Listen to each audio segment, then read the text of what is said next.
You're watching the missiles launch. Taiwan invasion. Article 5 triggered. Evacuation order just dropped. You have 1 hour before the highways become parking lots. Here's my question. When's the last time you took a different route home? That prepper down the street with the $30,000 bunker and 5 years of freeze-dried food? He knows one way out of this neighborhood. You know 6. He's about to die in traffic. You're about to own the emptiness. That's the difference between gear and habits. I'm showing you 8 tiny behaviors that create massive survival advantages in World War III. Not buying anything. Just protocols you install now that activate automatically when crisis hits. Route variation, water audits, resource mapping, de-escalation practice, caloric knowledge. Habits nobody's teaching because they're too busy selling you gear. Today, you learn what separates the 1% who survive from the 99% who die with full pantries. These aren't skills, they're behavioral loops. Let's get tactical. Before I give you all 8, you need to understand why they work. Humans under extreme stress don't rise to the occasion. They fall to their training level. When crisis hits, cortisol floods your system and executive function collapses. The part of your brain that makes decisions shuts down. You revert to whatever behaviors are already installed at the automatic level. Gear requires decisions every time you use it. Where is it? How does it work? What do I do next? Under stress, those questions become impossible. That's why prepper garages are full of equipment that never gets touched during emergencies. They bought capability, but never built the activation protocol. Habits are automatic behavioral loops that bypass decision-making entirely. You don't think, you execute. Military training operates on this principle. Drill the same movements thousands of times, so when bullets fly, your body knows what to do while your mind deals with fear. The 8 habits install automatic survival behaviors that activate when thinking clearly fails. Habit 1. Daily route variation. Never take the same route twice in the same week. Home to work to home, grocery store, anywhere you go regularly. Rotate systematically. Monday, route A, Tuesday, route B, Wednesday, route C. You're building unconscious area knowledge. Alternate paths, choke points, resource locations, street layouts that bypass main roads. When evacuation drops, you know 6 ways out. The prepper with the bunker knows 1. The highway. The same highway everyone's taking. He sits in gridlock, burning his last tank while the social order collapses. You're navigating back roads he doesn't know exist. After 6 months of daily route variation, you have an unconscious mental map of 20+ routes to key locations. Under stress, your brain automatically recalls, there's an alternate through the industrial park, or I can cut through that neighborhood. Spatial intelligence that activates without thinking. What do the masses do? Autopilot the same commute daily. Zero spatial awareness, GPS dependent. They think about alternate routes during evacuation. Too late. That means while they're stuck in traffic figuring out where the back roads are, you're already moving. The protocol is simple. Starting today, never repeat the same route twice in 7 days. Note landmarks, note resources, note alternative turns. Your brain builds the database automatically. 6 months gives you comprehensive area intelligence they'll never acquire. 1 habit installed, 7 to go. Habit 2 is about knowing what you have before you need it. Habit 2, weekly water audits. Right now, without looking, how many gallons of water do you have in your house? Exact number. 99% of preppers can't answer that question. They've got water stockpiled somewhere, but they have no idea how much, where exactly, or what condition it's in. Every Sunday, same time, you physically touch every water container you control. Not a visual scan. Physical contact? You're checking seals, verifying storage conditions, rotating stock. This isn't about having water. It's about knowing your water status without thinking. The audit protocol is simple. Same day, same time. Sunday evening at 6 p.m., or whenever works for you. But it has to be consistent. Touch every container. Check the seal integrity by applying slight pressure. Look for cracks, leaks, any degradation. Rotate oldest containers to front, newest to back. If you find a problem, note it. Replace the container. Fix the issue now, not during crisis.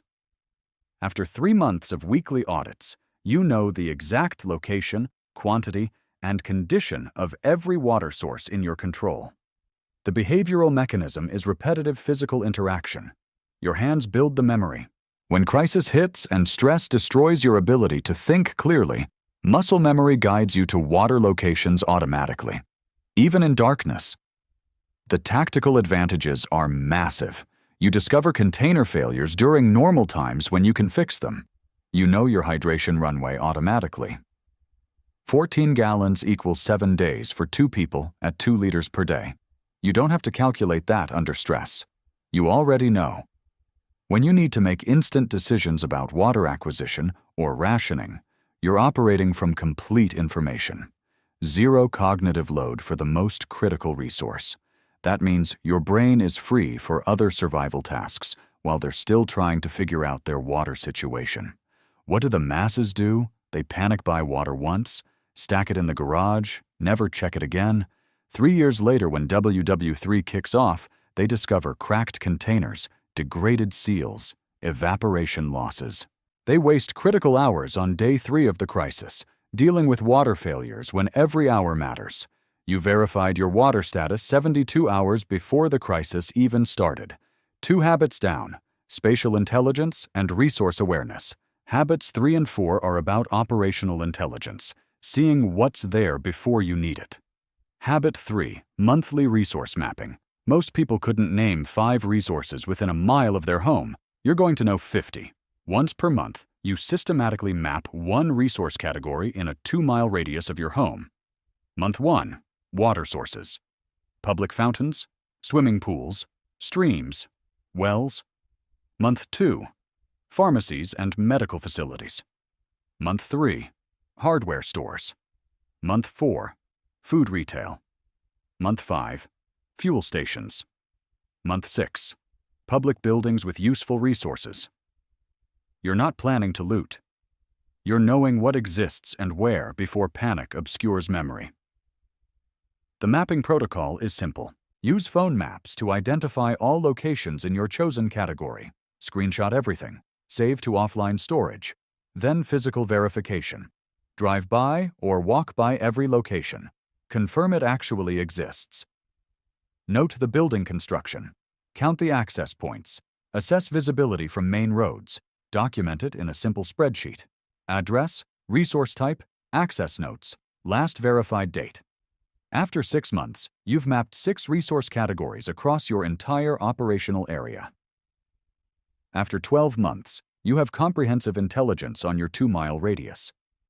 The behavioral mechanism is systematic monthly ritual. Your brain builds spatial memory through repetition. When stress hits and conscious thought fails, you automatically recall, there's a pharmacy at 5th and Main, or hardware store on Oak Street, rear entrance. The tactical advantages multiply. You make acquisition decisions based on multiple options, not desperation. You know what's close versus far, easy versus hard to access. You can route plan efficiently. Hit 3 pharmacies in 1 trip via backroads. You spot changes. That hardware store closed last month. Update your mental database. Integration with Habit 1. Your daily route variation naturally incorporates resource verification passes. You're not making special trips. You're confirming resources exist while building alternate route knowledge. What do the masses do? They discover their area for the first time during evacuation. Waste hours searching. Make terrible decisions based on ignorance. Fight over the first visible resource because they don't know 5 more exist 6 blocks away. That means when they're fighting 30 people at the closest visible pharmacy, you're calmly hitting the medical supply distributor you mapped 8 months ago that only you know exists. 3 habits active. The pattern's clear. Small protocols, massive information advantages. Habit 4 is about people. Reading them before you need to. Habit 4, weekly de-escalation practice. WW3 means checkpoints, desperate neighbors, resource negotiations, Armed people making decisions under stress. Violence is always an option. You need the discipline to control when it's not. Every week, deliberately practice de-escalating one tense interaction. Traffic conflict, customer service dispute, family argument, workplace tension. Doesn't matter what triggers it. When tension rises, you practice specific behaviors. Lower your voice volume, slow your speech rate, state only observable facts. Nothing else. The practice protocol is simple. Avoid escalating language. No absolutes like always or never. No personal attacks. No threats. Instead, use the formula. I see this specific behavior. I need this specific outcome. What options do we have? After the interaction, mental review. Did I escalate or de-escalate? What worked? What didn't? After 3 months of weekly practice, de-escalation becomes an automatic reflex instead of conscious effort. After 6 months, you can reliably lower the emotional temperature in tense situations. The behavioral mechanism is repetitive hardwiring. When adrenaline spikes during crisis, your trained behavior activates instead of reactive aggression. The tactical advantages are massive. You negotiate from a position of strength without triggering violence. You avoid 90% of conflicts that would waste resources, expose your position, or create enemies. You read conflict escalation patterns early. You exit before the point of no return. You build a reputation as a reasonable person to deal with. That opens coalition opportunities. Integration with Habit 3. When you know 5 pharmacies exist, you can walk away from a bad negotiation. Scarcity mindset forces others into violence. Abundance mindset gives you options. What do the masses do? They escalate conflicts in peacetime over parking spots and perceived disrespect. Same aggressive patterns continue in wartime. They get killed over pride and ego in negotiations that could have been avoided. They create enemies unnecessarily.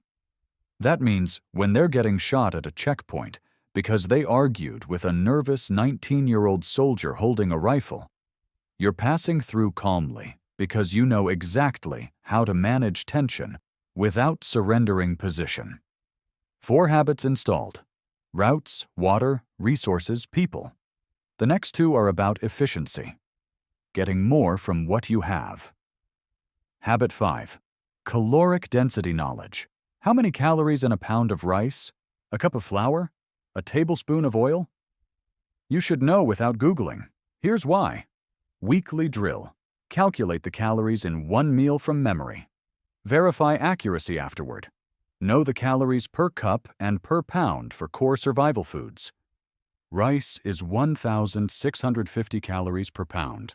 Beans are 1,500.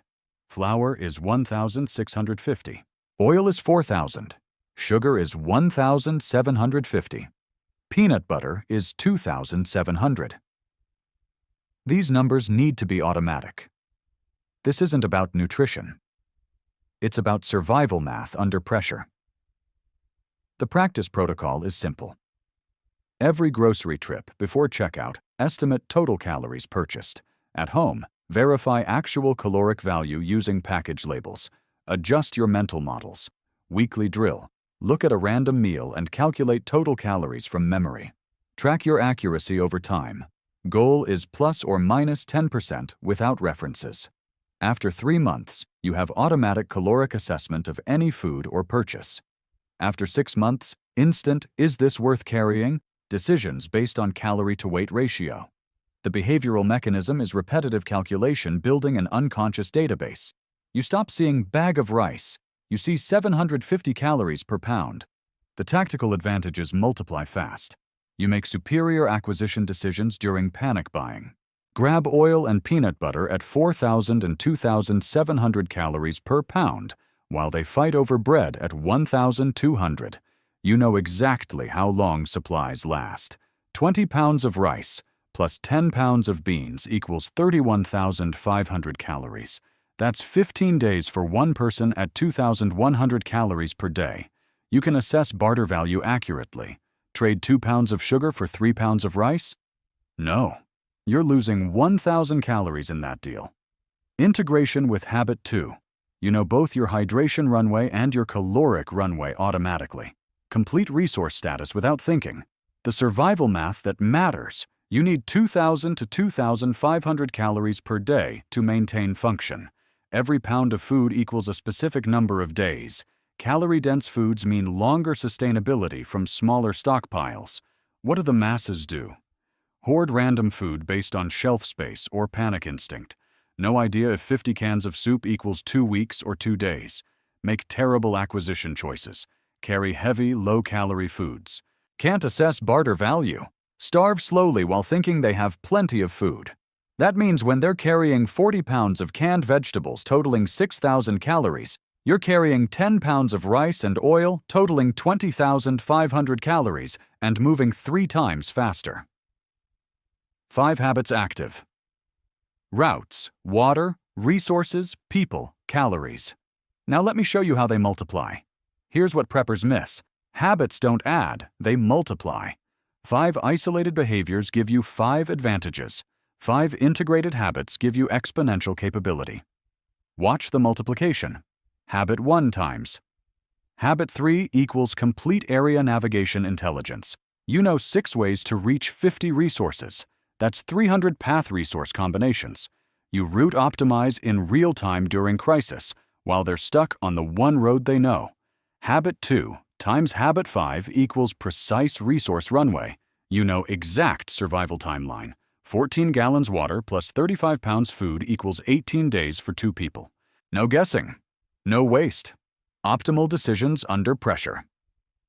Habit 4 times habit. 3 equals negotiation from abundance. You walk away from bad deals because you know alternatives exist.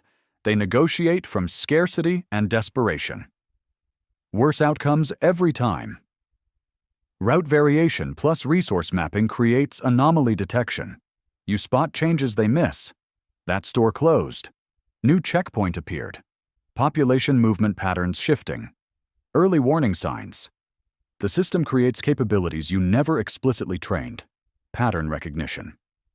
Your daily route changes reveal surveillance, unusual activity, threats forming before they materialize. Resource optimization. Caloric knowledge plus resource maps plus alternate routes equals maximum efficiency. Acquisition. Operational calm. Habits reduce cognitive load. Your brain has bandwidth for strategy, while theirs is consumed by panic decisions. After 6 months of all 5 habits, you're not a person with supplies. You're an operator with protocols. You're not reacting to crisis. You're executing pre-installed responses. What do the masses do? Try to learn everything during crisis. Fail from stress, time pressure, information overload. You learned slowly. Calmly. Over months. Crisis just activates what's already there. That's habits 1 through 5 working as a system. Now the final 3. These are about long-term sustainability and the hard truths.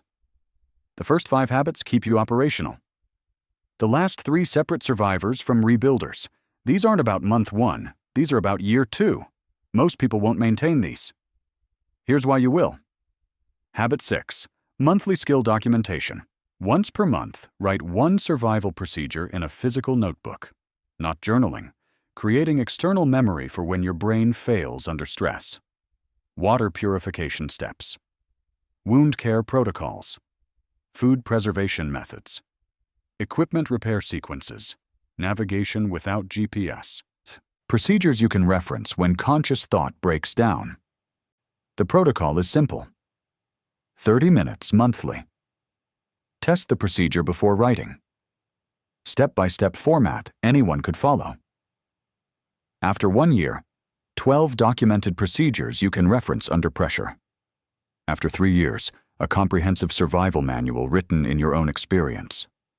What do the masses do? Rely on memory. Memory fails under cortisol. Or rely on the internet. The internet's gone. Or rely on oral tradition. Oral tradition degrades with each retelling. Written procedures beat all of them. You can teach others. Verify steps. Iterate improvements. Habit 7. Monthly reciprocity practice. Once per month, help one neighbor or community member. No expectation of return. This isn't altruism. It's building social capital before you need it. WW3. Survival is network survival. Trusted relationships equal resource access. The protocol is tangible help. Repair something. Share a skill. Provide a resource. Track who reciprocates naturally without demanding it. After 2 years, 24 tested relationships with known reciprocity patterns. When crisis hits, you know who to approach for coalitions versus who to avoid. What do the masses do? Isolate in prep mode. Alienate neighbors. Try to solo everything. Die alone with full pantries. The honest reality: you can't survive alone long-term. Social infrastructure matters. 7 habits. One more, then the truth about what habits can't fix. Habit 8. Weekly gear maintenance. Every week, inspect and maintain one equipment category. Week 1, water filters. Week 2, batteries and electronics. Week 3, tools. Week 4, first aid, rotating cycle. After 3 months, inspection becomes automatic. You discover failures before crisis, not during. What do the masses do? Buy gear once.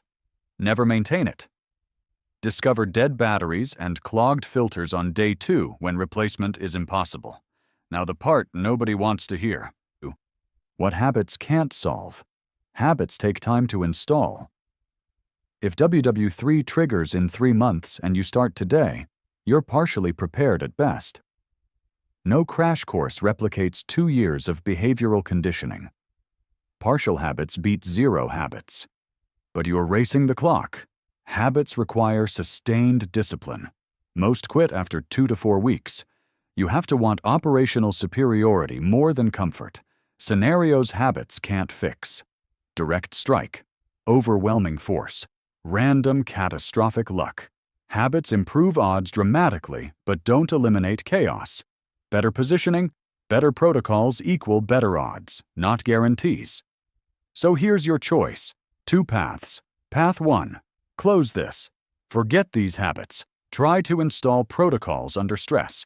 Join the 99% who prepared gear, but not behaviors. Path 2. Start habit 1 today. Different route home tonight. This Sunday, water audit and first skill documentation. This month, map 1 resource type. Build the system 1 protocol at a time. 6 months, capabilities they can't see. 2 years, operationally superior to 99% of prepared people. Tiny habits, massive difference. Not because they're dramatic, because they're automatic. When WW3 comes, the masses panic and improvise. You execute pre-installed protocols. Welcome to the 1%. Start small. Start today. Class dismissed.